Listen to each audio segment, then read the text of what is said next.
from 8 p.m. until the stroke of midnight, where you will hear some of the best R&B love songs of today and yesteryear.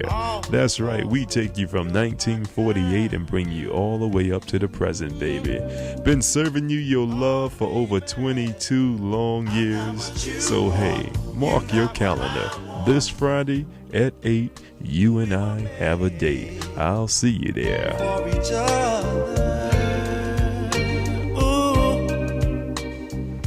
And Maurice Watts has a DVD that you want to get. It's his life story, and it's very, very, very well done. And did you know he sang for a moment with the Temptations? So I advise you to get a hold of his DVD, and you listen to Brother Maurice Watts. The Love Zone, coming on Friday evenings right after Harlem 411. Harlem 411 is on from 6 until 8, followed by The Love Zone. I'm Brother Leroy, along with Brother Sinke, and we have a guest, co-host sitting in with us, Dr. Velva Bowles, and you've heard her being interviewed, and she's here on WHCR. And our first guest coming up, ladies and gentlemen, is Brother Dick Gregory. And right after Dick Gregory, we're going to deal with some local Harlem businesses.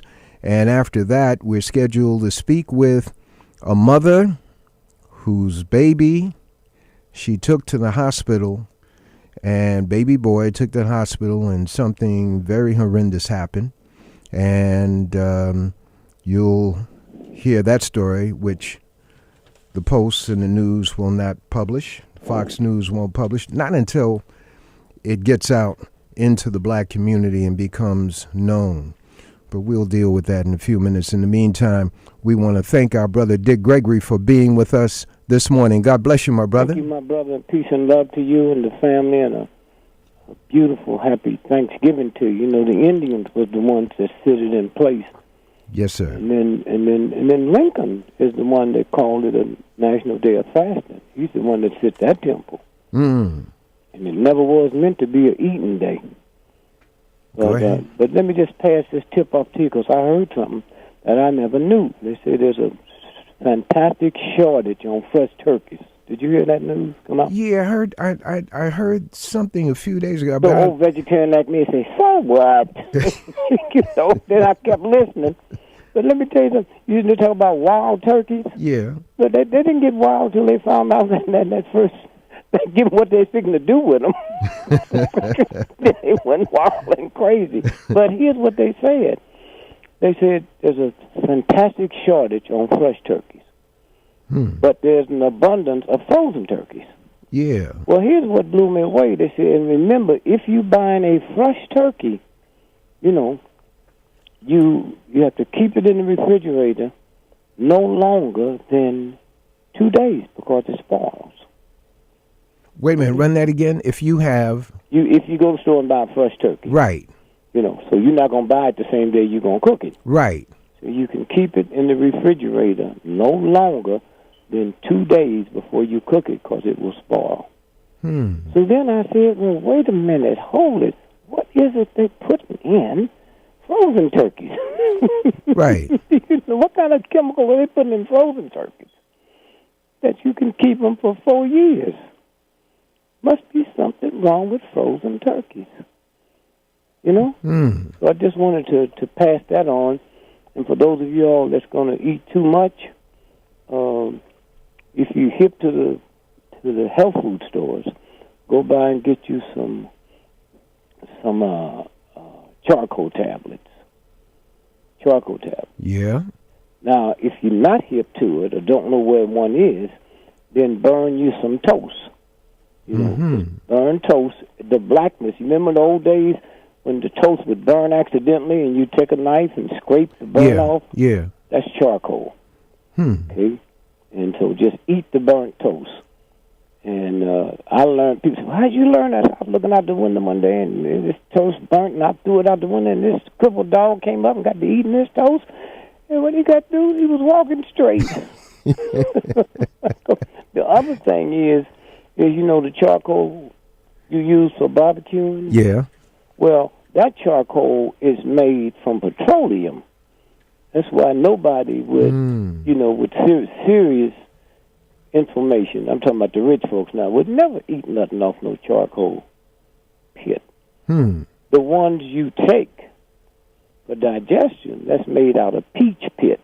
Okay. That's the difference. And okay. so again, just happy holiday, and y'all enjoy and drink a lot of water, especially before you eat. If you really want to enjoy your meal, don't drink an hour before you eat and an hour and a half after you eat. Brother Dick Gregory, just repeat that, and also go into what would be recommended for what is called acid reflux. You don't drink water an hour before you eat and an hour and a half after you eat. The acid reflux is the stomach is malfunctioning and it's not digesting right. And so those of y'all that live in New York are fortunate because you have a lot of people in New York that understands papaya. Eat fresh papaya all morning. Fresh papaya. Fresh papaya has enough enzymes in it, it could almost cure stomach cancer. If you can't get fresh papaya, if you're out in the woods away from this show, then go to the health food store and get papaya tablets. And you see a big difference. And then, after that, or if y'all kind of savvy, you can push up on your computer. I'm not talking to Grandma now. Grandma, even if you got a computer, don't play with it because y'all's eyes will be a little weak, and you'll be mixing all kind of stuff. And so but hit up on the acid reflux. And what's the quick thing you can do for it, getting ready for the meal? It's very important because it's called, and if you're not knowing this, it's called eat now and pay later. And so that's what I would do, and take you some lemon juice. Well, that's the acidity. No, it's the alkaline once it gets past your digestive system. Okay. And by the way, young white girls who wants to lose weight fast is taking cotton balls. You heard of it? Go ahead, run that one. Cotton balls and dip it into lemon juice. And I'm telling anybody that trifling probably wouldn't get fresh lemon. That's fake lemon. But the hip ones is taking lemon juice, fresh lemon, and put cotton balls in it and then drink it. And it kills their appetite. One, the cotton fills their belly up. But what they're not aware, and those of you that's taking it, I'm not going to tell you don't take it, but get real cotton. Very expensive. I mean, you can't get a cotton shirt. Leroy, have you tried to get a cotton shirt? Polyester, 10% cotton. So those are chemicals you all taking. It's not cotton. They gonna spend that kind of money to make you some cotton balls to drop in and swallow it? So I'm telling y'all, well, let me say it easy. I'm telling you now, be very careful. Brother Dick, moving to one of the subjects in media, and that is my familiarity with you back in the 60s, and that's the assassination of President Kennedy. And when you came on my radar, you were with this man, Mark Lane. Mark Lane. And I had considered myself somewhat of a consumer expert on JFK because I read the first book that I saw on it was written by a German on the assassination, a little paperback. And then after that, I'm hearing about Dick Gregory and Mark Lane. So I'm saying, what is this comedian doing with a lawyer? What he know? So I'm always admitting my Negro background because I'm always striving not to be a Negro and to come out of that. But to make long story short, the question is, what got you involved in looking at the JFK assassination? Why is it important for us to even look at it today? I'm talking about black people and what have you learned from his assassination that would help you understand other incidents that have occurred? Mm-hmm. Well, let me start at the back end first and come down. Why it's important for black folks to look at that? Because there's a whole lot of that pertain to you, okay? There's a whole lot of trickery they're doing. I was looking through some back research for a book I'm getting ready to do, and I ran across this article in the San Francisco Examiner. Government injects veterans with cocaine for drug addiction research. Now, you heard that, right? Yeah. What the last part say, for what? For drug addiction research. Now, they got caught, and they had to explain at the hearings they was doing this for drug. You hear me? Addiction research. They wasn't. They was getting ready to check out and find out how this work in the Negro neighborhood. And then after that, because, anything we give them, they'll blame each other for it. They will blame each other for it, and there's nothing to be said about it. I just pulled up another piece of paper out of my research, and it says, wait a minute, it talks about the youngsters on. I think we talked about this a long time ago, on January the 9th, how they had this ritual where they get on the New York subway with no pants on. Oh yeah, you mentioned that. Yeah, that's something that happens for a minute, and they take pictures of them and everything else. Yeah, they do it, and nobody gets arrested. Exactly. And I said, well, you black folks that's complaining about black folks wearing their pants below their drawers, and these folks get on the subway in New York where your grandmother conceived, or is this just a Negro thing with you, huh? Or you hear what I'm saying? Somewhere, if somebody, what they doing is violating the law, huh? It's like when I used to be a heavy drinker and I'd be driving under the influence of alcohol, I was violating the law. I didn't hear y'all complaining, huh? At least when I'm walking down the street with my pants below my underwear, I haven't violated no law. So what do y'all do? Pick and choose stuff on Negroes that you want?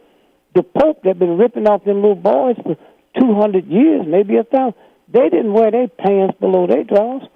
The mafia, some of the filthiest things on the planet, especially in New York, they never wore their pants below their drawers. I don't hear y'all complaining.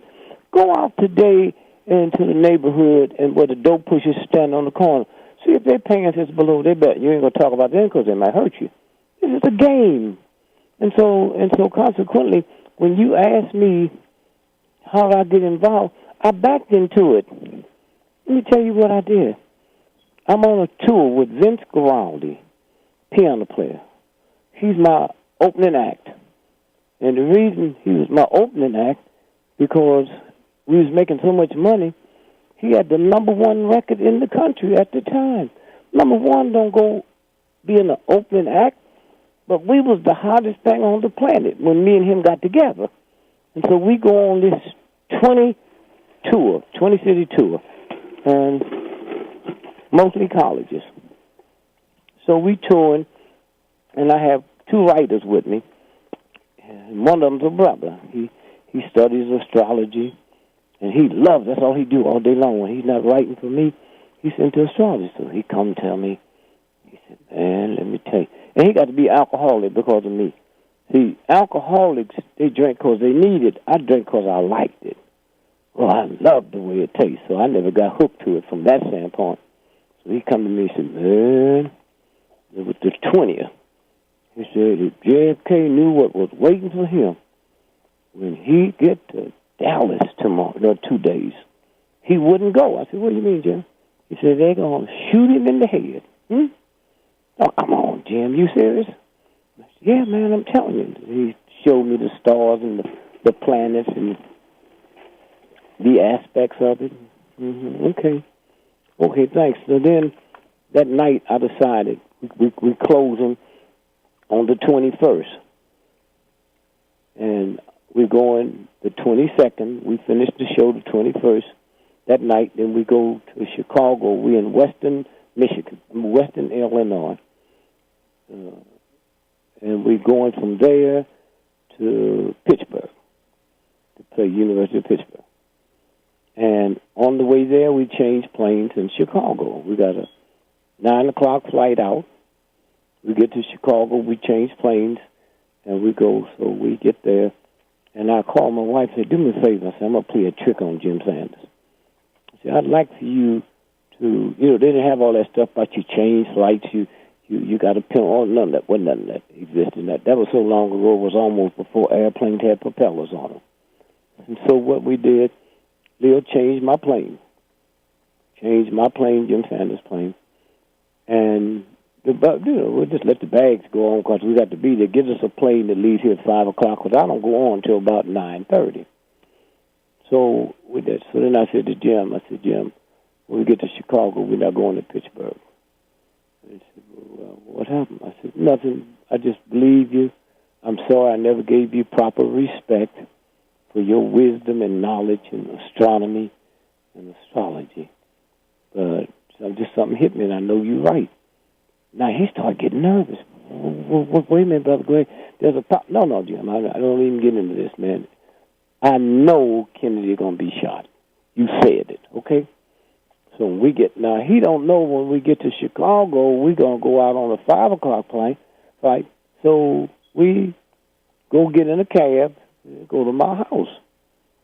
Now, he never asked about the bags or nothing. That's how upset he was about me canceling out. So we get in the cab, and I hear something strange coming off the radio. It's a black cab driver. And I said, man, what they talking about? Cab driver looked at me and said, man, you haven't heard? They just shot the president in Dallas. Whew. And something went through me, came all the way through my body, looked like it came out my head. And now I'm sitting next to a brother that, who is this brother? Jim Sanders. So we go to my house. And so what I did, and I had a guy call me the other day. He said, I heard you say something. And it never dawned on me. I said, had they had radio tape recorders 100 years ago when Lincoln was shot, I said, that don't mean nothing now because everybody had a copy. Can you imagine 100 years later when most folks don't know where their copy is? Where they've died, many of them, and the family come through and clean out the junk. They throw everything away. Can you imagine what that tape would be worth 100 years later? So that's what I was doing. I said, okay, I had 3 televisions, three networks, ABC, NBC, CBS. So I'm taping all of them. I'm running from one room to another. I'm calling the store, ordering new tapes. So I'm listening to the tapes. And first you got to understand the head of my type of Negro. I didn't know white folks would tolerate what they tolerate because I didn't know all white folks wasn't white. White ain't a color, it's an attitude. And if you don't have trillions of dollars, you can't have the attitude. But I didn't know that. I mean, it was hard for me to realize a white woman didn't get a right to vote till 1921. She came over on the boat with the boy. I mean, them Hollywood movies taught me that white folks don't tolerate nothing. That was where I got my attitude from. John Wayne. John Wayne said, if you right and they wrong and they won't listen, kill them. And that was my, man, that sound good to me. And that's, I've got the white folks will not tolerate nothing wrong. And I thought wrong was going against them. I didn't know wrong was what most of the stuff we do in this country. And so I'm sitting and I'm listening. And I'm hearing it, and here's what I'm hearing. We think about 14 to 15 people have been shot. The ambulances is coming. You can get ambulances coming in and going out. He said, we don't know how many people out here is dead, but we can tell you that the President of the United States have been shot. We don't know anything else, but as fast as we know it. And you hear ambulances coming in and going, even after he's in Parkland Hospital. You hear an ambulance, I got it on tape. And I'm listening, and then I started seeing the interviews. The interviews. And they saying, now, I don't know at the time They got people planted out there, and they got people with the networks who's false and fake to ask questions. You know, what did you see? And this is already prearranged. Well, I saw this, and I saw that, and I saw that. See, what happens is when you listen to the news, especially one of the tricks, they give it to you so fast. You're listening to it, and you haven't digested that before there's something else, then something else, then something else. It's like when you're boxing, good boxers know before they come in for the kill, they keep you off balance. They throw their hands up, and so that's what they did with us. That's what was doing with us, keeping us off balance till Sunday. Pow! Then they killed Oswald. They killed him. And now we off balance again. And they wouldn't let anything interfere with that because they said the tragedy is so bad. The three networks decided that they would not run no commercials.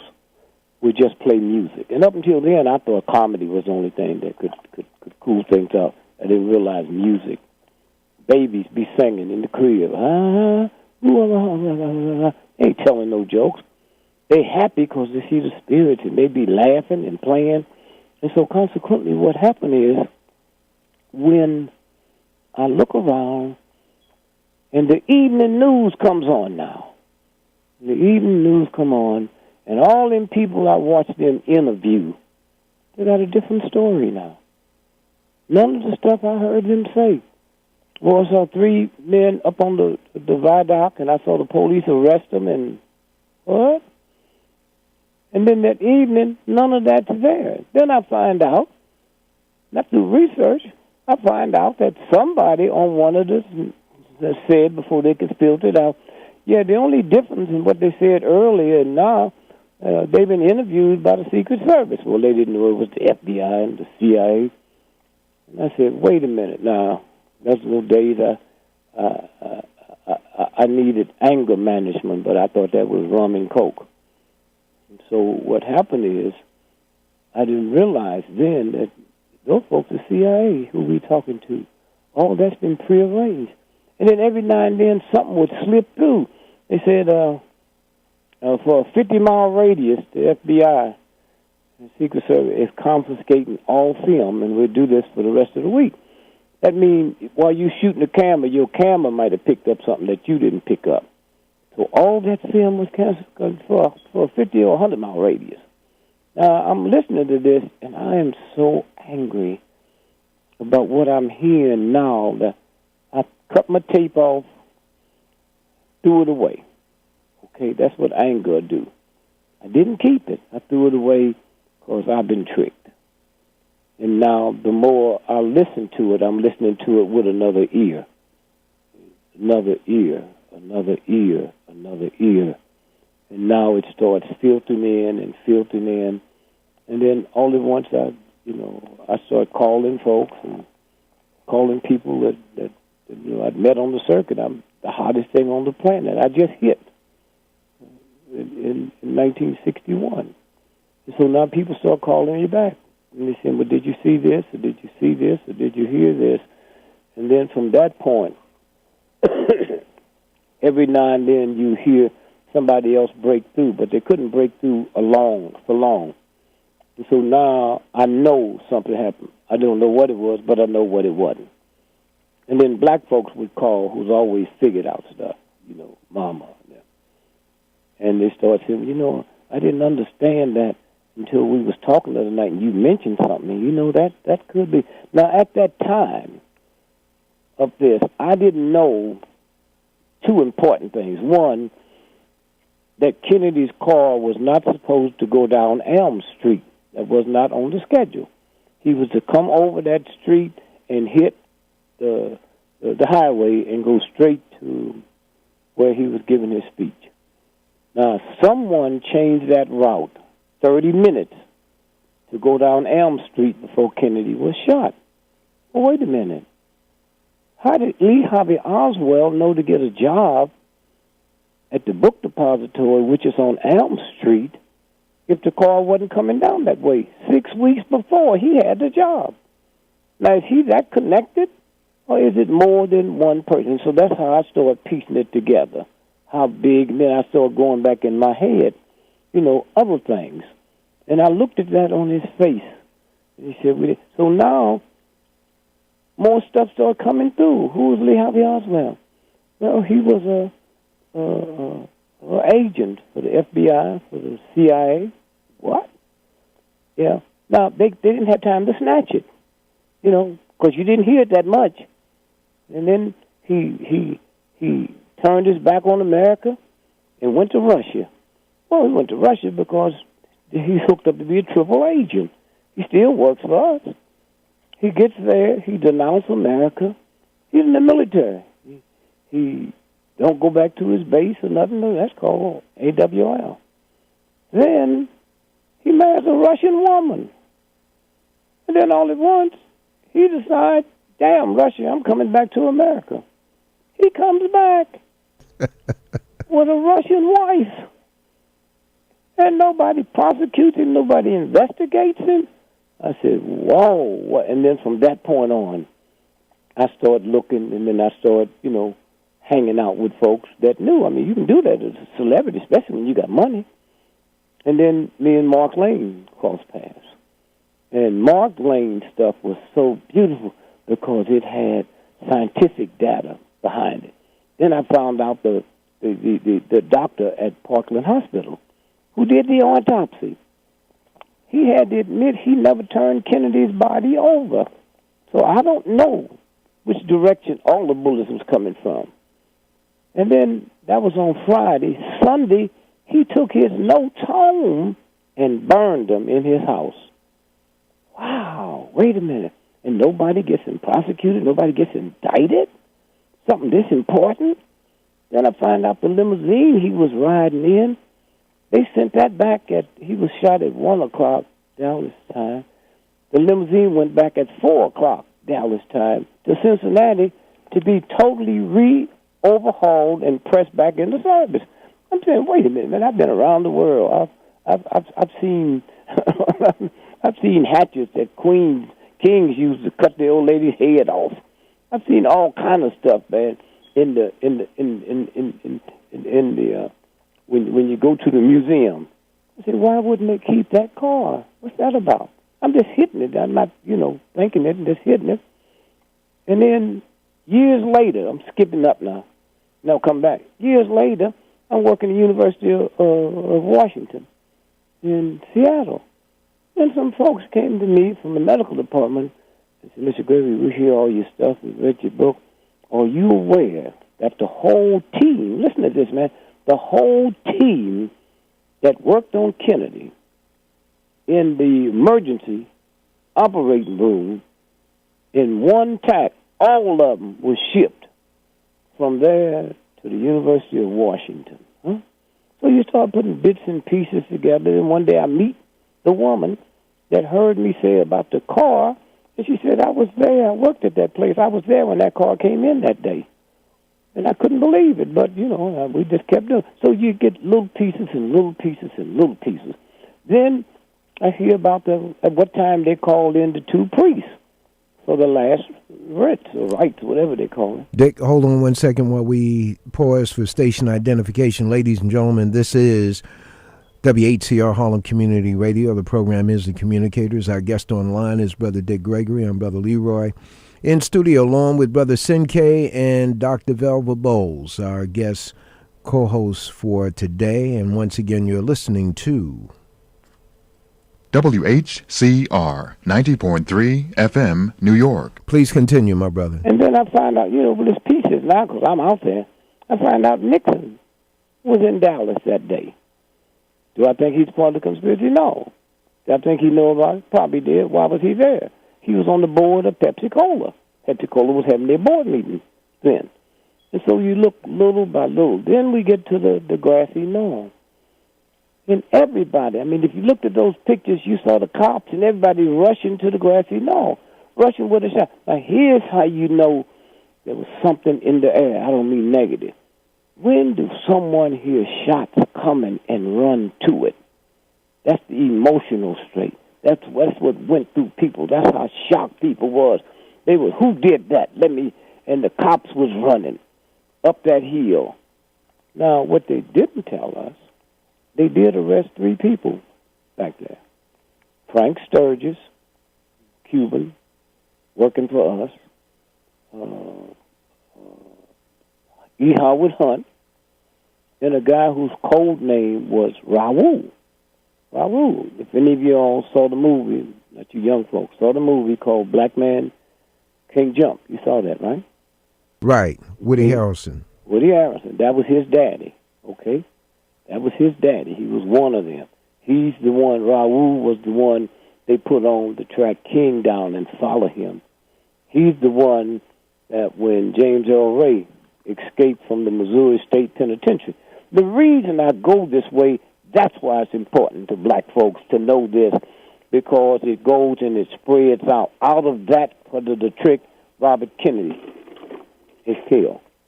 Out of that, because of the trick, Dorothy Kilgallen. Now, for you younger folks, Dorothy Kilgallen had one of the number one shows in the history of television. I don't think the show would fly today in the history of television. No one was as big as Dorothy Kilgallen.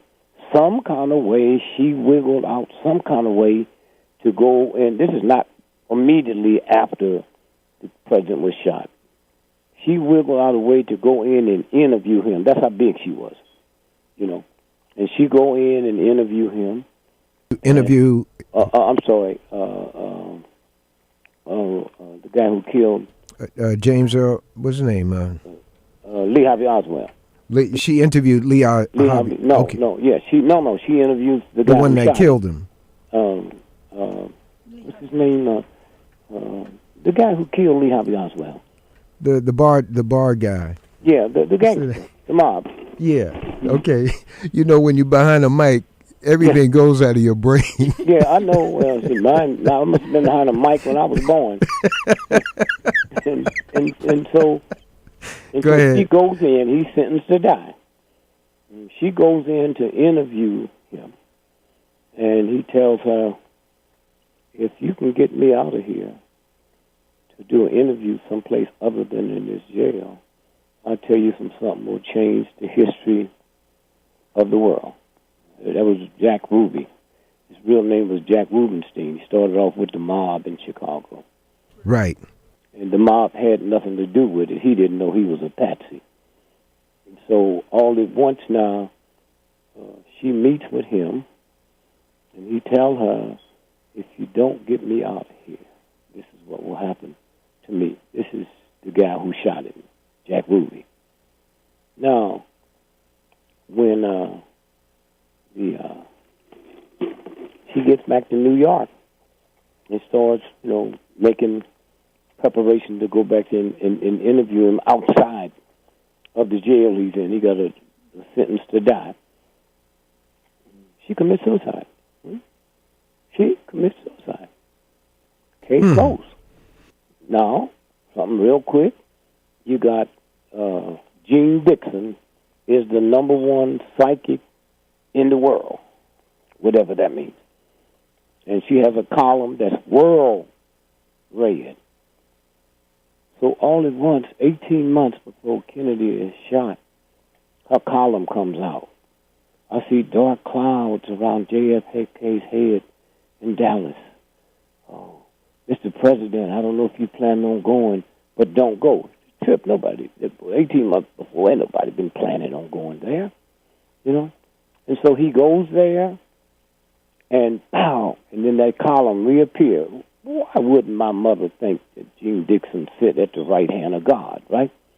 And then after we get out here doing serious research with a team of folks, then all at once we find out that J. Edgar Hoover had her on his payroll, and 18 months before his targets was hit, she would do a column, okay? He told her to do the column on JFK. So she did the column. Well, why wouldn't my mother think 18 months later she was true? Now they've exposed it to all the information that come out through people who would die before they would lie to save America. I don't believe America can be saved, no. Why? Because it's been too infiltrated. They had carte blanche. They could do anything they want to do.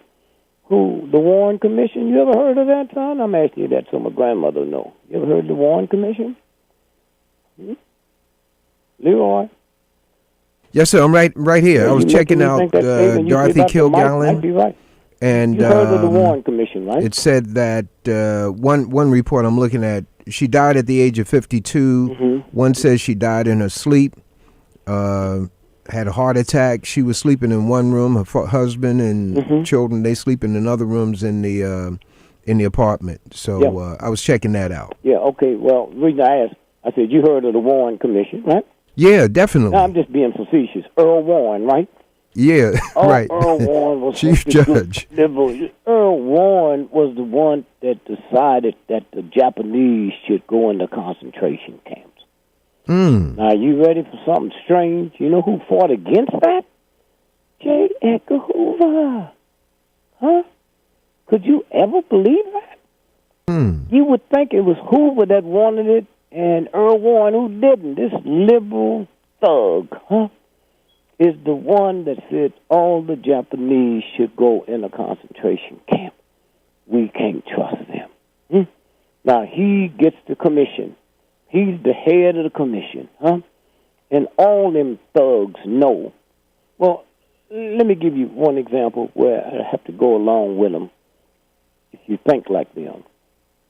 A week before this election, the past one with Obama, president, and the Republican nominee, Romney, a week before this election, there was a master plan put in. Now, this happened before that when General Petraeus was busted by the Obama group.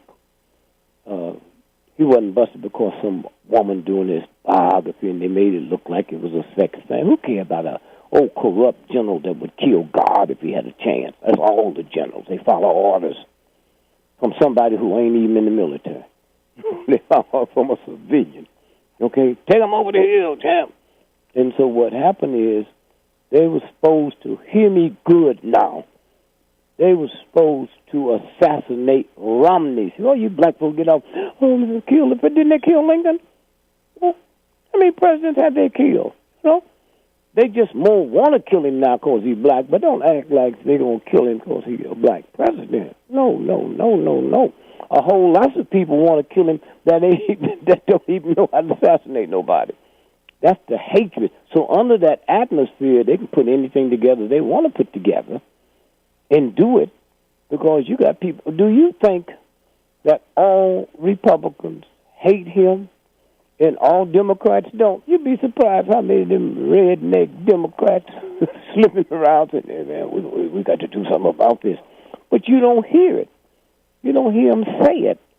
But no one group could pull off killing this president unless it didn't go way up fast. So now to get back to him, so all at once now we looking at Petraeus. Oh, he's getting busted. No, you can do is say sex.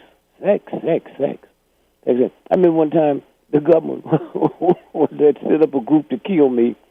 The guy didn't call me till after I got in town. So I went over to the black state school in Delaware, and I went back to the hotel, and I see all these pilots, man. 2:00 in the morning, all these pilots, because my daughter lived there. Went to the party, I came back, and then I said to them, I said, oh, wait, I'm going with y'all. So I leave, and I come back about 5 in the morning. And all you got to do is fake drunk. And the guy behind the counter said, hey, man, you should have been with the party. And I started talking about this sex place I went to. And, man, it was all right. All you got to do is talk about sex.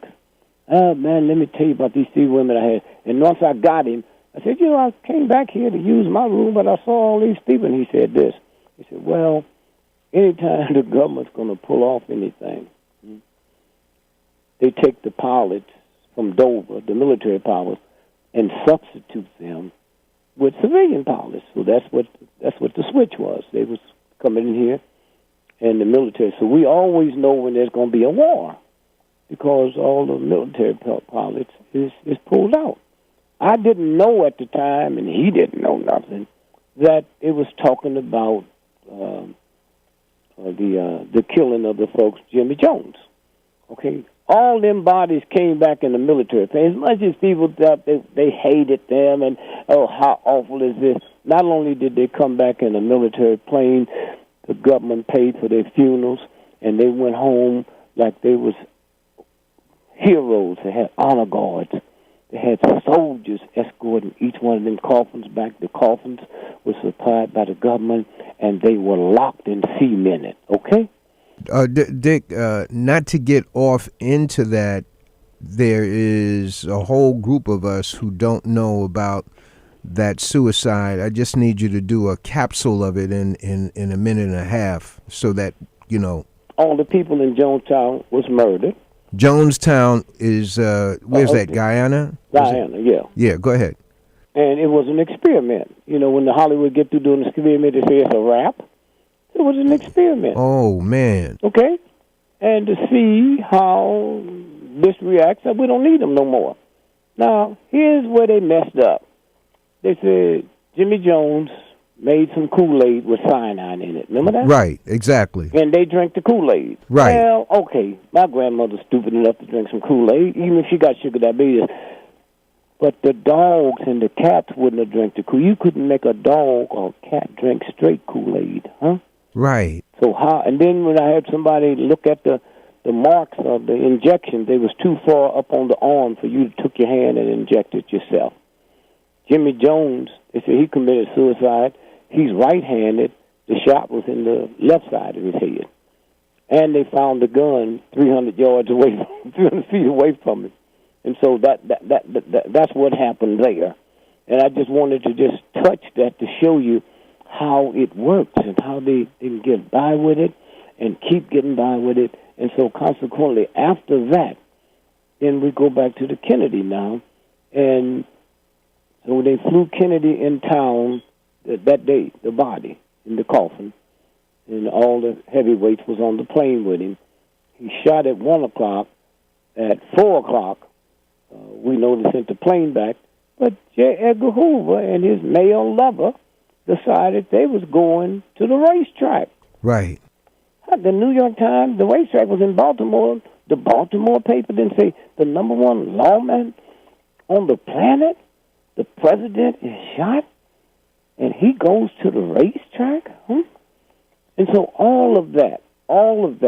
And then one day in 1999, the coffin is taken out the archives, put on a military plane, flew over the Atlantic, and dropped in the Atlantic. Now, Dick, you dropped that on Geraldo Rivera Friday. Was it Friday? Yeah, Friday, yeah. You dropped it on him. You dropped an alert on him. He didn't know where that was coming from. He said, what? That's what I told him. I said, well, look, you don't have to take my word for it. Call BBC. The thing is, I just checked it out. It is there. It's called unceremoniously burial at sea. Anyone interested in, all you do is go on to Google and put in President Kennedy's coffin dropped over the sea or dropped into the sea. Over the Atlantic? Yeah. And they also tell you it's 9,000 feet down on the ground. I mean, they went back and took pictures to make sure it's there. Now, what would be, not that you know, but I'm just saying, what would be the significance of that? Oh, I know why. All the stuff in the archives, right?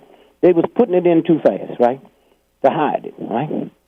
Now, do you know the archive have admitted that the coffin was there? Did you read that yet? Yeah, that's in the thing.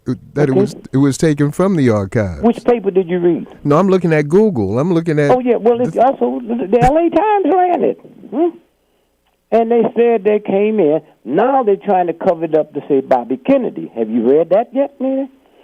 Oh. Bobby Kennedy was the one that went in and got it out and dropped it. I said, wait a minute, Bobby Kennedy don't own. He don't have no jurisdiction. That's like you or the chief of police in New York, and you're going to go into the where they got the evidence box and take some evidence out. That makes you a criminal. But Brother Dick, we had a caller. He called in and he asked, had you? There's supposed to have been a film released of the driver of the car that Kennedy was in. Are you familiar with that? Oh, yeah. Yeah. Just expand on that for Well, us. that's the one they said that shot him. Yeah, wait a minute. Run that one. Run that one. That's the one they said that shot him. Wait. Hold it, brother. Hold it. Wait a minute. I got Sister Dr. Velva Bowles. She's from Louisiana. Like they say, I'm from Texas. You got to explain that to me. Yeah. She said, "Break in Texas, right?" No, listen. There was about 15 or 16 people shooting. That's when I said earlier how they was reporting all the people that've been shot. The people you can't shoot in a crowd that big without hitting somebody. Okay. And so then they start pulling off all kinds of stuff to justify and to deframe the ones out here that's running it down. That's what makes you a conspiracy theorist, right? Yeah. And so I'd be a conspiracy theorist if I said Jesus Christ wasn't hanging on the cross. He was shot to death with a missile or a drone. So what they do now, you haven't seen nothing now. All the decency, but shows like yours all over this country, they got to bring in a new crew of people to start justice. You didn't have to do that with NBC and CBS and ABC. So now they have to. And so all that do is discredit. I heard the people laughing in the studio. Well, you can't discredit me. Yeah. I'm not saying that. I'm just being facetious now. Yeah, go ahead. Because I don't care one way or the other. What it is, truth will stand up on its own. Here's the one thing you got to remember. 50% of everybody alive today was not alive when King was assassinated. 70% of people on the world, 50% of people in America was not, 70% of people in the world. So what they got to do is keep redoing all of that crap they put out to catch that young group. See, they have the money to do that. All that stuff you saw on film, that stuff was filmed, a year ago, A year ago. And if y'all notice who looked at it, my wife said, I saw your picture about 5 or 6 times, but they didn't say nothing about it. They just showed you, And so who needs them, Here's a little black nappy-head thug that never liked the fact I was black, man. That's why I had all that Murray's grease on my hair. I stand in the mirror and comb my hair. I go to the movie, man, and see Clark Gable. And Clark Gable had them little curly locks for you young folks that don't know it. And he'd throw his head one way and then shake his right and then flip that lock back up on his head. I went home one night, man, like to broke my neck trying to flip a nap back. But that's what I came out of. That's that bag of You heard the word tall, dark, and handsome? You ever heard that? Mr. Mike, I'm talking to you. Hello? Am I on or off? Hello? Brother Leroy?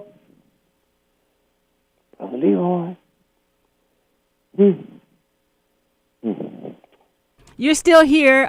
This is Dr. Bowles. I was listening to you. Brother Leroy stepped out for a hot minute. But okay, yes, I know about the slick hair and the tall, dark, and handsome. Okay, do you know about this? Tall, dark, and handsome. You never heard them call a Negro man that, have you? He's supposed to still be going. They never called tall, dark, and handsome, the Sidney Poitier, Harry Belafonte, or all them tall, dark black men. That's anytime you hear the word tall, dark, and handsome, that's a white boy who's passing.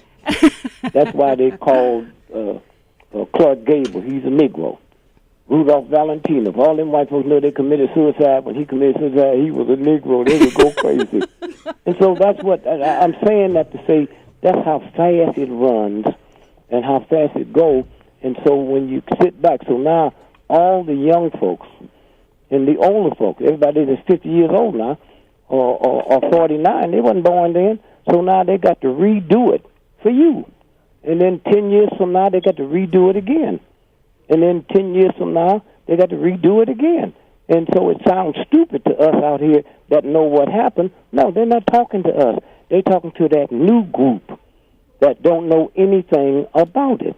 And they'll keep doing that, and that's how they can get away with the tricks. Well, Mr. Gregory, see, that's what makes you so important. Because if you were there and you saw it, we have a chance we didn't have 50 years ago because they didn't allow a black man to have a mic. Yes. But now you can tell the story, and the new ears can hear this point of view where the old ears never could. Yeah, but that's hard, baby. You know when you was a little girl? Yes, sir. When you said daddy? Uh-huh. That was bull. You had daddy because you heard other people saying it. Well, actually, we were taught you said one day Papa. to your daddy and saw that look on his face, and you knew that was the right one. It's repeat. When you learn mathematics, you don't hear it one time, and then 50 years later hear it another time. It's there. It's there. It's there. And that's how they get away with it. Absolutely. Repetition. I agree with you 100%. And we were talking in Louisiana about short frequency radio broadcasts to preserve neighborhood information. That's right. Because when the big guys got the mic, we don't get a chance. Mm-hmm. And so the chance is, for instance, on June the 4th, 1963, Kennedy signed an executive order that got him shot. Yes. Executive order 11110, which was to do away with the Federal Reserve. Now, executive order, you sign it today, it takes 6 months or something before it sits in and it's the law. He signed that executive order June the 4th, 1963, was shot November the 22nd, 1963. Now, what's so amazing about that? Well, they said, well, he was killed because of what he was doing for the Negro, what he was doing for integration. Well, go 100 years back. 1863, Abraham Lincoln was shot. He signed the executive order to do away with the central bank. They said, oh, it was the Civil War. That's how they do. They do stuff underneath something, and nobody would question, was he a good friend to the Negro? Nobody talks about when we came to the March on Washington on 1963, he had 7 divisions of military troops stashed around Washington, D.C. to shoot us down like dogs if anything got out of whack. Okay? That's our friend. When Medgar Evers was killed, Della Beckwith, the poor white boy, he had no money for no trial. That's why them white boys can run so fast. They ain't got no money to go to trial. And then, listen, the government supplied the law. So now they got him, but they don't have no money to prosecute for his defense. So what happened is, out of all the land on the planet, the only land that Kennedy saw fit to buy was this piece of land for $50,000 to build the post office. First, the post office hadn't been built yet. That's why Della Beckwith, who killed Medgar Evers, got the money for his defense. Okay? A lot of times what they'll do, they'll arrest too many. They'll go in, if it was 30 people involved, they'll arrest 31 people. And then the one that they proved to the world that he was in jail in Chicago for hit and run the night that murder took place. So then why wouldn't you suspect that all of them might have been just overreact? That's how they do it, and that's how they play it. But that's how white supremacy work. And so consequently, when you go back now, they say the coffin. Well, I mean, and that's not America ain't upset over that. America ain't upset over that. Nobody asked why. All the stuff in the archives that they had to do away with, they could slip it out and put it on that. But let me tell you how stupid they are. Instead of getting a United airline or one of them airlines that needs some government help, they go get a military plane. Here's a military plane flying over Atlanta, and they drop something. Right? And the interesting thing, anytime the government do it, they take pictures of it. That's one day we'll get hold of the pictures of Malcolm being killed. And so consequently, the only black man, I hope you white folks hear this, since y'all love America so much, the only black man on the Secret Service was one agent on the Secret Service that was on that duty at the Dallas. And he was sitting around these white boys because they thought he was old brother, just like them. Yeah, Kachi what it looked like. And they was drinking, and they wasn't high-fiving back then. They was just touching hands, white boys. Just, giggling on the 21st. It's over. Oh, we got our country back. Sound like Obama, doesn't it? Yeah. You know the only people on that detail was the black brother, Abraham? No, he went to jail. He went to jail. He went to jail for trying to tell America. America will think they can hog patriotism. That old funny patriotism y'all in don't even make sense. You talking about killing somebody to prove I love America. He went to jail, and every time I talk to him, I said, God has really blessed you, man, because I wonder why they didn't kill you. Why you didn't get killed in jail, huh? Mm. And so that's how the universe works. He, the only one that went to jail, and when they killed the cop, in Dallas. In Dallas. Yeah. Yeah. And so what happened was, when they killed him, here's what happened. Lee Harvey Oswald, we got pictures of him standing in the doorway down the street watching the parade go by. Mm. And so they told, he had the job. His job was to take that package in, okay, which was the gun. He didn't know what it was. You tell me somebody going to get ready to kill the president, they're going to order a gun from Sears and Roebuck? Are you serious? I don't know anybody who self-loved it, but they have a pair of shoes from Sears and Roebuck. I don't even believe Nikes would be sold in Sears and Roebuck. Now watch this. So he cast the gun in. They go in there after all the stuff is over, and they say, yeah, this is where it was. Got chicken bones. Oh, Jesus Christ, here we go again. Now, would you leave to kill the president that morning with an appetite? You got an appetite. You go take you. Hey, my mama make me them 2 chicken bones. Put a lot of mayonnaise on it. No, I don't want no tomatoes. Just put another piece of chicken on. I gotta go kill the president. Yeah. So now he leaves the building.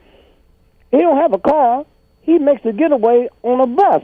Do you know anybody on the planet that's a prostitute that would do one trick and then go to the next trick on the bus? Brother Dick, we are at the end of this interview, and and I'm sorry that we the accounts that you give are so full, and hopefully people's questions were answered. Just give us a summary of, and I say a summary like in a minute and a half, as to how your investigation of the Kennedy assassination helped you to view and look at the assassinations of Dr. King and Brother Malcolm X. Well, I got a pattern of how they do it. I got a pattern of what they show you. I got a pattern that CBS and ABC and major police departments is behind the cover up. And so then all you have to do is look for that. So when we made them give us the autopsy pictures of Malcolm X, first we asked why the government owned him. That wasn't a federal crime, okay? And then we looked at the autopsy, and those thugs who they picked to kill him, were standing on the floor, aiming up to the stage. But all the bullets in Malcolm X is going down. Okay? So this is the stuff we found out when we see that guy standing over and giving mouth to mouth, And if you look at the Lee Harvey Oswald, the official death from air bubbles to the lungs, you don't give mouth to mouth on a chest wound. And so I get up on stage and hold a report, and I say, any of you thugs out there that's been paid from these governments to kill me, I said, one thing, when you come over here to give me mouth to mouth, be ready to live for the rest of your life with no lips, because I'm asking God not to save me. Just give me enough sense of chew their lips off. And so that's what you know. You pick up stuff, you see it, you know how it works, and you apply that to the next one, and you look at the same people that's covering it up. NBC, CBS, they can't do it now because, first, here's the trick. I have you on my show, and that's the great thing about Kathy Hughes. When we go on that show and do our thing, they didn't have nobody like on NBC to counteract what you're saying. Right. Okay? Right. My mother got to hear the whole thing. Now, if you want to hear the other side, I'll turn on Kennedy and them. I'll turn on Hannity and all of them. This one is pure. Okay? And then I'll leave you with this that I learned from that. If you put clothes in the washing machine, there's a little thing in there called an agitator. Y'all keep calling us the wrong name. We're not we're the agitator. And if you don't like the agitator when you wash your clothes, take them out and wash them with no agitator. All you're going to end up with some dirty, wet drawers. It's the agitator that get that filth out your hair. And so that's what I learned. Be an agitator. Be an agitator and see what comes out. And when Maggie, you still at the hospital? Brother, I'm on my way. Hold 1 second, brother Dick. Yes. That's our next interview, and these are the folks who you interviewed last week in Memphis, Tennessee. Yes. So they're on the line, and so we're going to move over to that interview. To my sister and the lawyer and her family, I'm sincerely sorry about what happened. And that's when I called Brother Leroy and said, this is one for you. And when you told me how arrogant they were and how they looked at you at the hospital like you had done something wrong. And I talked to my son, who's a #1 chiropractor, and he said, they could win this one, sleep. Why? Because what they did to your son is, for the rest of his life, his generations have been cut off. You used to read stuff like that in the Bible. Because of what you done, your generation we cut off. And he will never be able to create another him. And that's what they're going to pay for, plus all the other mistakes. So I thank you, sister, and just stay strong and happy holiday. And you got to do this for all of us. Please. And to the lawyer that's there, they're going to come at you every kind of way. But don't even worry about that. We got you back. All right, my brother. Thank you, Brother Dick Gregory. God bless you and your family. Thank you. And Brother Dennis Sweet is on the line. Ladies and gentlemen, I just need you to hold on while we do some station identification so I can set up for this interview. Brother Dennis and Sister Rhodes, I need you to hold on while we do a couple of things, and we'll be right back with our audience and your story out of Memphis, Tennessee. Just hold on, please. WHCR 90.3 FM, New York.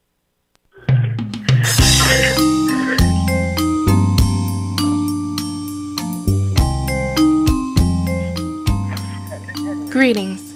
This is Honey from Harlem 411. Tune in to Harlem 411 Friday nights at 6 p.m. to 8 p.m. for information on health, education, housing, community events, and more. Harlem 411 serves information to you with the opportunity to call in with your questions. Harlem 411, produced to serve the community's needs. Let us serve you with information. Friday night, 6 p.m. to 8 p.m. on Harlem 411.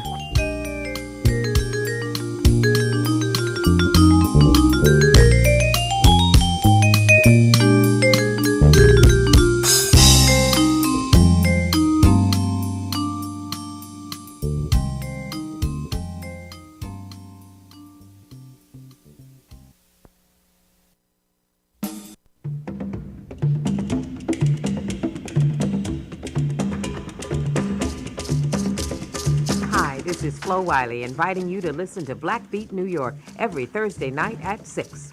Black Beat New York is all about what's happening on the arts and culture scene in New York City, with a special emphasis on what's going on in the sweet village of Harlem. Celebrity interviews, ticket giveaways, Black Beat weekly events calendar, and I'll play for you some of the finest music you'll hear on the radio anywhere. Every Thursday at 6, Black Beat New York, The Flo Wiley Show.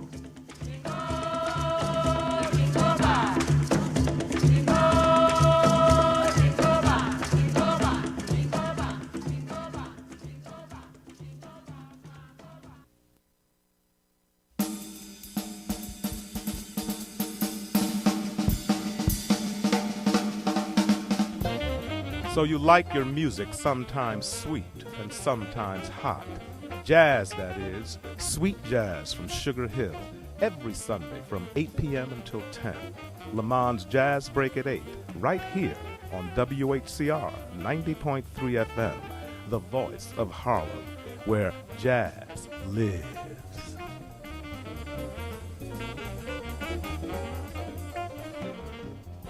And once again, this is WHCR 90.3 on the FM dial, coming to you from the campus of City College in Harlem, USA. Brother Leroy in studio, Brother Sinkay, and Sister Dr. Velva Bowles. Attorney Sweet, do we still have you? Yes, I'm here. Okay, beautiful. And Sister Rhodes is on also? Yes, I'm on. All right, God bless you. Ladies and gentlemen, this story is out of Memphis, Tennessee, and it is important for all of us to know about because just like the Trayvon Martin case, the Kendrick Johnson case, they do not have traction or the attention of the national government until the information gets out from the local area where it's at and the support from all the communities, good people, whomever you are, can be put into play to gain justice for the aggrieved parties. We have online Attorney Dennis Sweet, and we have Sister Rhodes, who has a baby boy. And I'm going to start with you, Sister Rhodes. No, I'm going to start with Dennis Sweet. I'm going to start with you. Brother Leroy, can I say start with Sister Rhodes? She is on her way to the hospital with baby Ashton. Okay, good. And I asked her to, before she goes in, to make herself available to you. Okay, beautiful. So her time is more limited than mine. I'll answer anything after you all interview her, if that's okay with you. All right. Sister Rhodes, please give us an account of what happened on the day that it did happen, your reason for going to the hospital at that time, and the chain of events that happened after that. Okay. On August the 14th, I took Ashton in to Christ Community for a circumcision. She told me that it was going to take probably about 20 minutes, and after 20 minutes passed, I noticed my baby was still screaming in that room. Hold on a second. Sister Rhodes, you took the baby to the hospital for what procedure? No, I took him to Christ Community on Broad Avenue. Okay. For a circumcision. For a what procedure? To get circumcised. To get circumcised. And the doctor, the nurse, told you that it would only be about 20 minutes or something like that? Is that what you're saying? Yes. She told me and my cousin to step outside the room. So we got up and we stepped in the hallway outside the room. And so while Ashton was getting circumcised, I noticed 20 minutes to pass by, and he was screaming like for life and death. And so we started knocking on the door, asking her, was everything okay? She kept saying everything was okay. So an hour went by, 2 hours went by, we still knocking on the door. She stayed in the room 3 whole hours working on my baby, like doing the procedure or whatever. It took about 3 hours and 20 minutes. So she was like, well, we wrapping up everything now. So when they got done with the circumcision, she gave me my baby. He was still screaming. And she said everything went fine. And so when we left the clinic, we went home, and I noticed that he was still screaming. So my sister was like, let her see the circumcision. So I was like, the doctor said don't open the bandage for 3 to 4 days, 4 to 5 days. So my sister was like, well, I'm finna go and look at it. I'm just going to put the hair away back. So that's when she discovered that Ashton didn't have a penis. Wait a minute. Your sister said, to open the bandage, and you told... No, the doctor told me not to open the bandage. Right. And for 4 or 5 days. But your sister wanted to see the procedure. Okay. So she went ahead and opened... Yeah, she opened up the bandage, and that's when we discovered... Well, she discovered Ashton didn't have a penis. So she came in, and she told me that my son doesn't have a penis, so I immediately, stopped doing what I was doing, and I went back to my room, and I looked, and wasn't no penis there. And I noticed that both of his legs had swelled up real big. So I took him back to Lobana Children's Hospital because the clinic was closed because we was actually the last people there. The clinic was closed. That's where you had gone for the procedure. Yes, sir. Okay, so you go to the emergency room behind that, or what? Yeah, I took him to Lobana Children's Hospital. They gave him codeine, they had every doctor in the hospital to come down and look at the penis, because they was like, long as they've been doing circumcision, they never seen that like that in history happen. And so what did they say? Who? They didn't run any tests. They didn't do any IVs. No, I'm saying, what did when these doctors are looking at your child, what are they saying to you? What? Tell them my business. I'm sorry, ma'am. They were saying that they never seen anything like it before, and you need to get your lawyer. They said you need to get a lawyer. That's handle business. That's what they said. Brother Leroy. Yes, sir. Those are at Labana. She went back and confronted the doctors at the clinic, and she actually taped it on voicemail. And so you might want to ask her about that confrontation she had with them. Please give us an account of that, Sister Rhodes.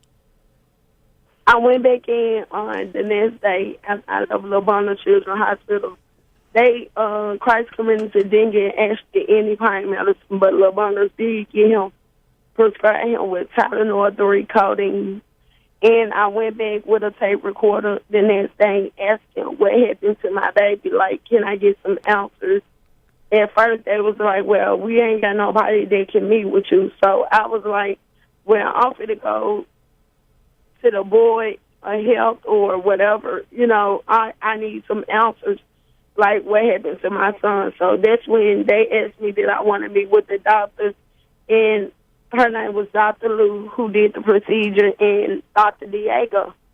And so I was like, sure, I would like to meet with them. So I had my tape recorder, and I asked them, like, why y'all didn't tell me what happened to my son inside the clinic. And she kept saying it wasn't a cover-up. Oh, it wasn't a cover-up. She says that to you. It wasn't a cover-up.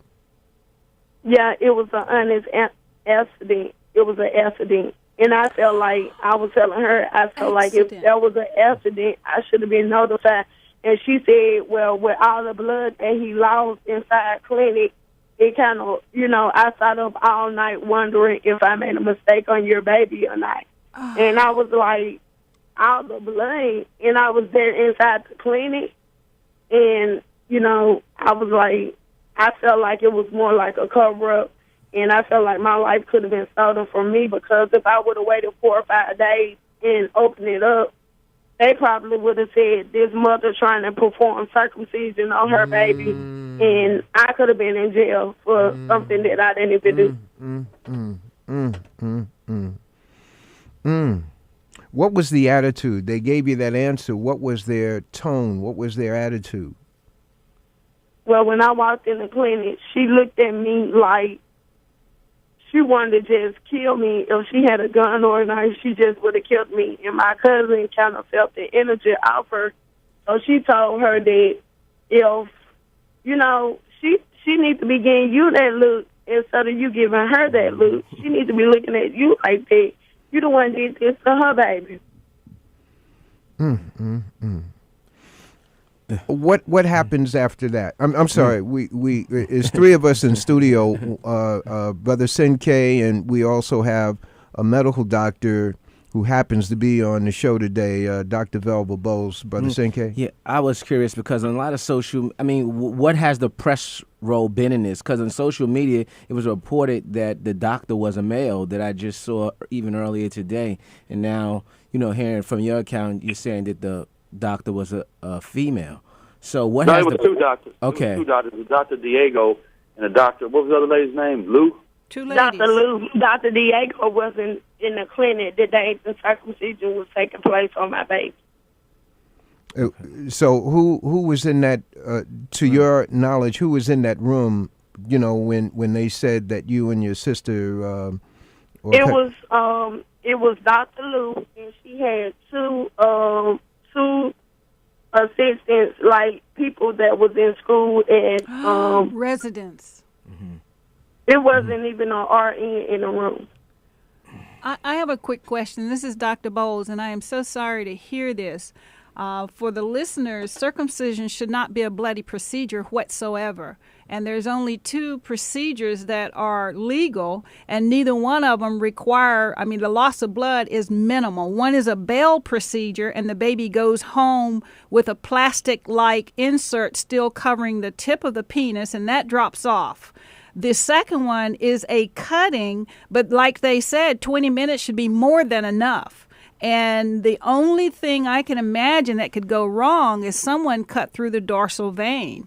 So it had to be whoever was doing the incision did not know how to properly put the instrument in place, because only instrument used to protect is the head of the penis so you don't damage it. So I have no idea how they ended up getting a bloody situation unless they just did not know what they were doing.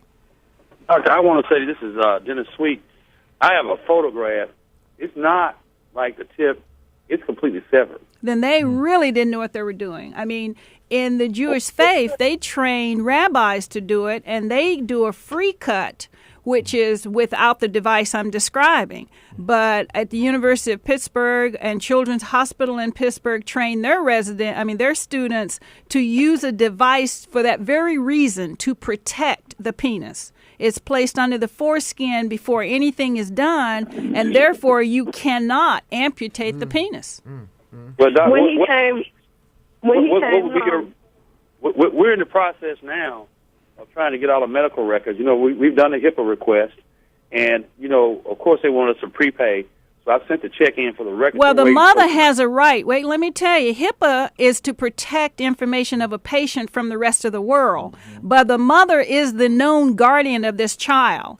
And any person can request their own medical record, and the mother has this durable power by virtue of being mother. So all they can charge her for is the cost of printing, and usually that's a waived fee. It should be nothing more than maximally 10 cents a page if they're going to really gouge. But for circumcision, she should be looking at maybe 2 to 5 pages when they wrote up procedure and then wrote up results. Well, we're talking about the Bono records also, and I agree with you. I've been practicing 30-some years, but we went ahead and prepaid as they requested. We have, in Memphis, we have a lot of down here what you call tort reform. Yes. And so you have all these procedures in place that you have to follow, and it's very technical, and you have to follow it to the letter in order to bring a malpractice suit. So, the first thing we have to do is get an opinion from a doctor. Even in an obvious situation like that, we got to go get a doctor and give an opinion. Then we have to produce all the records. Then we have to produce them a HIPAA. Then we have to do a notice of claim.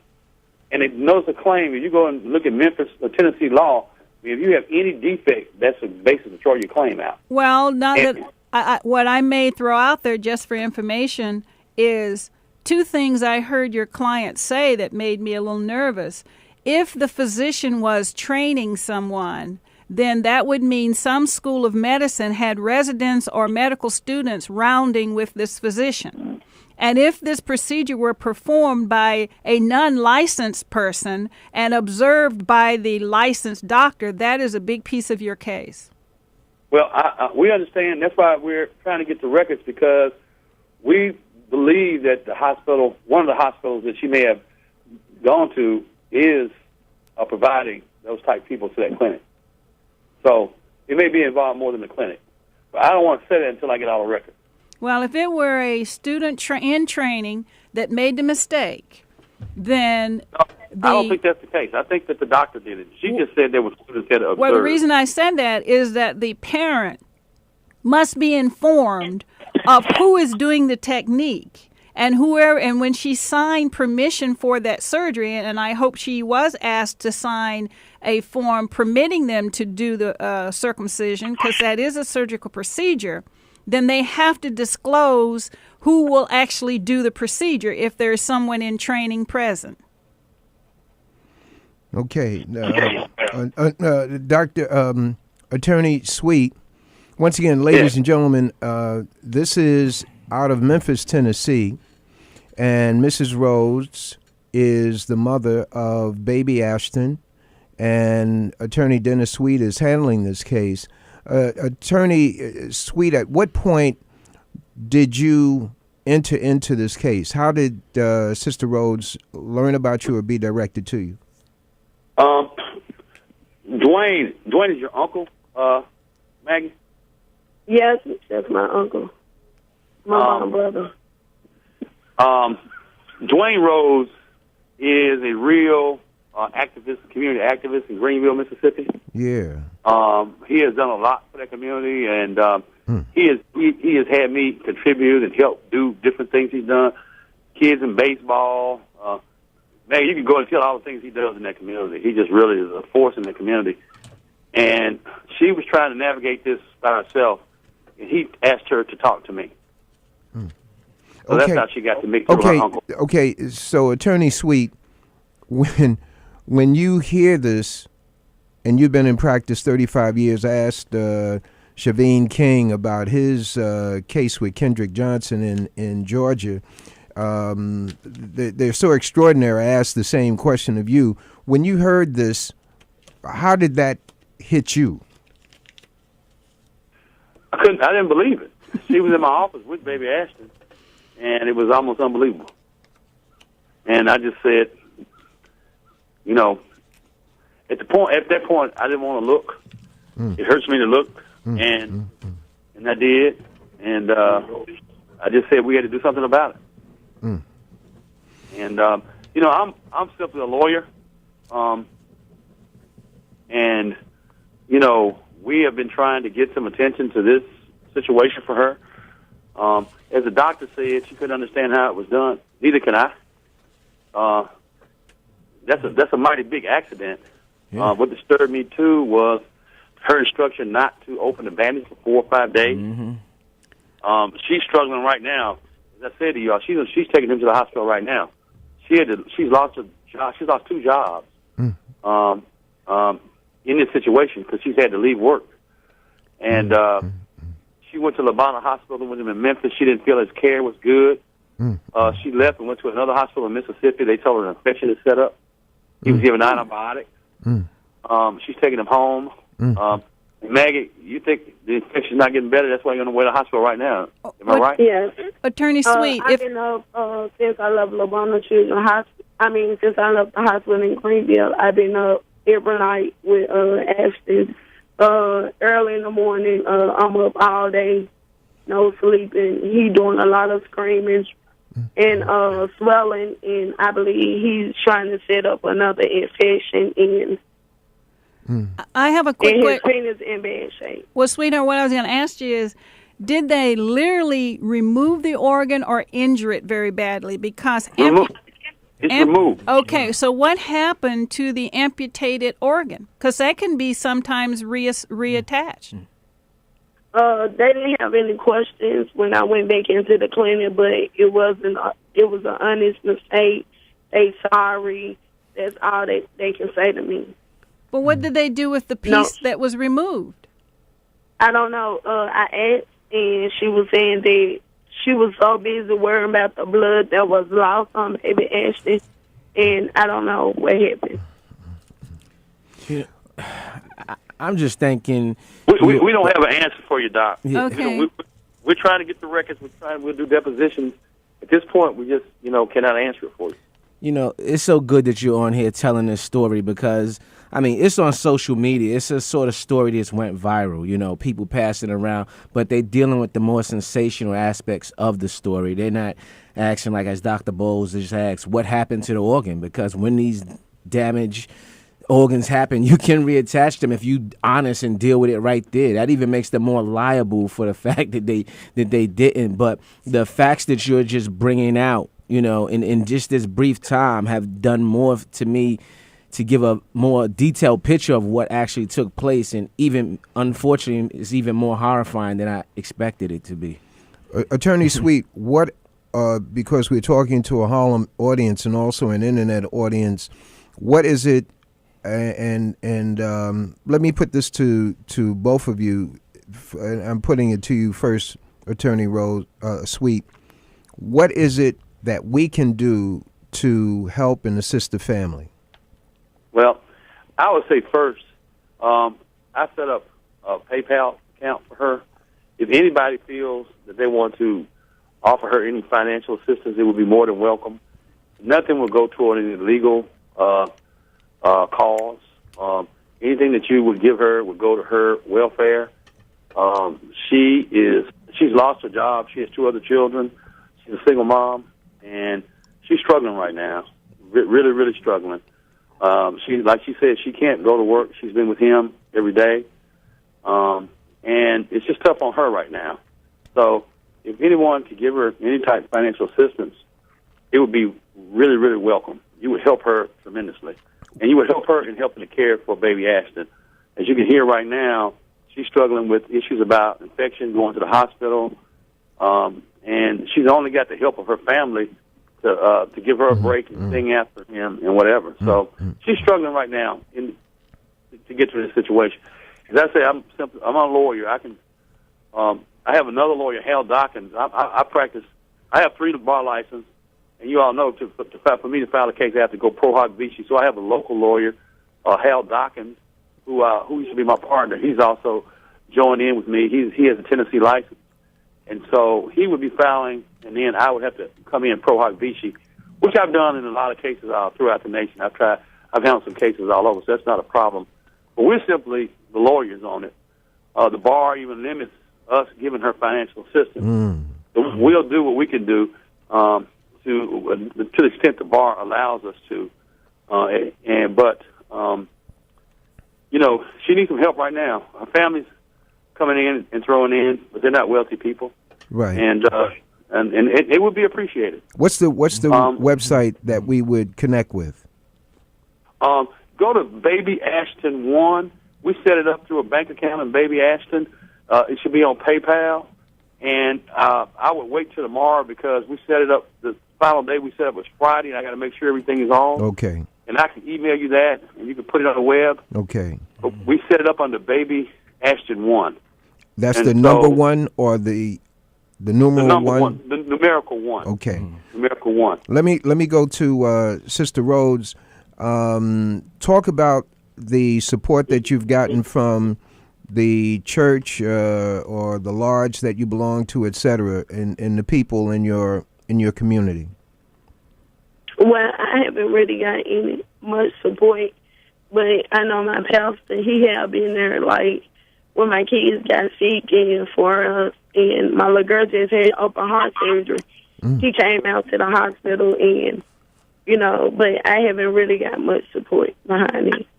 And what about the media in Memphis? If I'm in Memphis, would I know about your case? Yes. They put it Channel 13. They had the story the day after this happened to my son, but they didn't post their story until this month, November, when Channel 5 posted their story.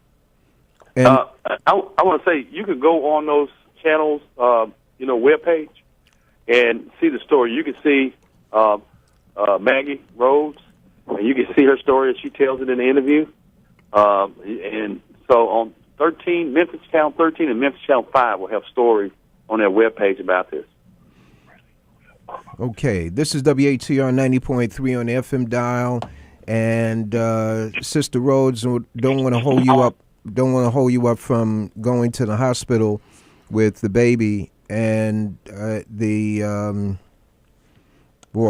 is not the kind of story that we like to do because we don't like for anything like this happening, but it is important for our overall community to know about these situations, and there are things to be learned, there's cautions to be taken, etc.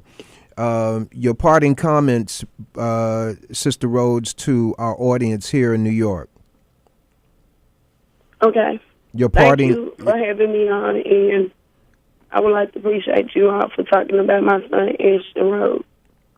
Well, may God bless you. God continue to bless you, and there are many people who are listening who will respond once we get this information up regarding the support that you need.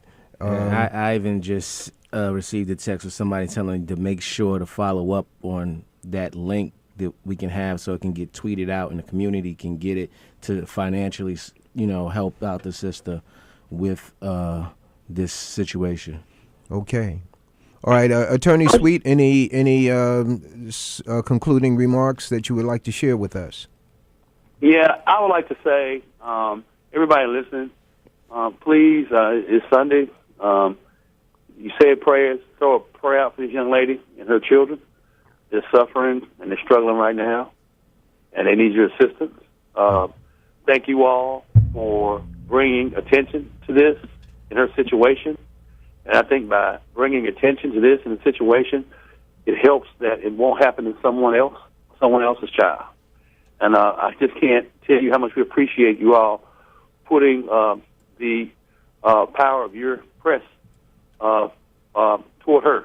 I think it'll help her and her situation. Thank you very much. And thank you. I want to thank Brother Ron of the blog Whcr, and it's because he invited Dick Gregory on the show last week for his show that I'm aware of what the situation is, and the information is getting out. I want to thank you both. May God continue to bless you both, you and your families. Peace. Thank you. And ladies and gentlemen, that is a continuation of Black Life in America.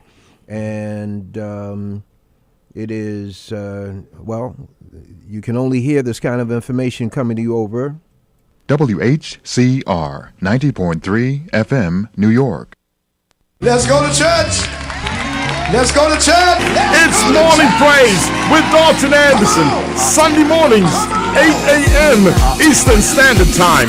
Listen and enjoy the best in contemporary, traditional, quartet, gospel comedy, holy hip-hop, and gospel house music with the man who knows how to wake and bake and shake you right at your gospel beds. It's Morning Praise with Dalton Anderson, Sunday mornings, 8 a.m. on WHCR 90.3 FM. Let's go to church. Come on.